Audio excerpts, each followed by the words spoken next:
जय जिनेंद्र फ्रेंड्स, मैं यह और वह के तीसरे विभाग यानी कि वह में अभी तक की बुक में हमने 9 प्रश्न सुन लिए हैं और आज हम 10वें प्रश्न पर चर्चा करेंगे। 10वां प्रश्न है, क्या आत्महत्या करने से पाप लगता है, या आत्महत्या के बारे में जैन धर्म में क्या सिद्धांत है। उत्तराध्ययन सूत्र में भगवान महावीर की अंतिम देशना यानी कि प्रवचन का संकलन है। उसके उत्तराध्ययन सूत्र के अंतिम अध्ययन में कहा गया है, जो बाल मरण या अज्ञान मरण या आत्महत्या करने से मरता है वह बेचारा अपनी भाव परंपरा को बढ़ा लेता है, अर्थात वह अपने अनेक दुख पूर्ण जन्म बढ़ा लेता है। जैन धर्म में 12 महापापी कहे गए हैं। उसमें पहला महापापी है आत्मघात करने वाला।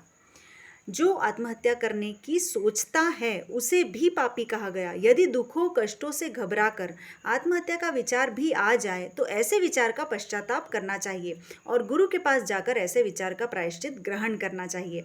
मनुष्य भाव अत्यंत दुर्लभता से प्राप्त होता है। दुख कष्ट चाहे वे आर्थिक, सामाजिक, पारिवारिक या शारीरिक हों, ये सब दुख आपके द्वारा पूर्व में किए हुए अशुभ कर्मों के कारण प्राप्त हुए हैं।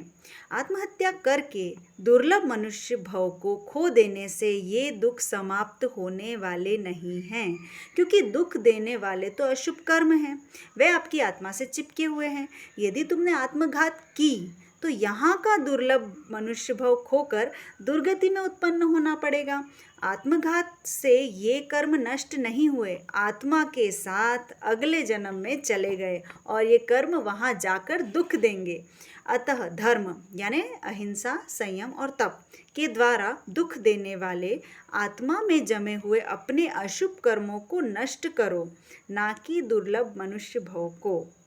जो आत्महत्या करके मरता है उसके ये संस्कार पुनः उभर कर अगले भव में आत्महत्या करने के लिए प्रेरित करते हैं।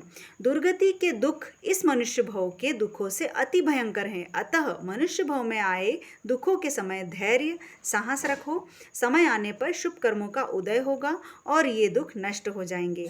आत्महत्या का विचार आए और न आए तो भी ऐसा विचार या चाहना या भावना करो कि संसार के सभी जीव सुखी हों, किसी को किसी तरह का दुख न आए। ऐसा मन की गहराई से चिंतन होगा तो आत्महत्या के विचार नष्ट हो जाएंगे और आत्मा में शांति का अनुभव होगा। ये हमने देखा 10वां प्रश्न।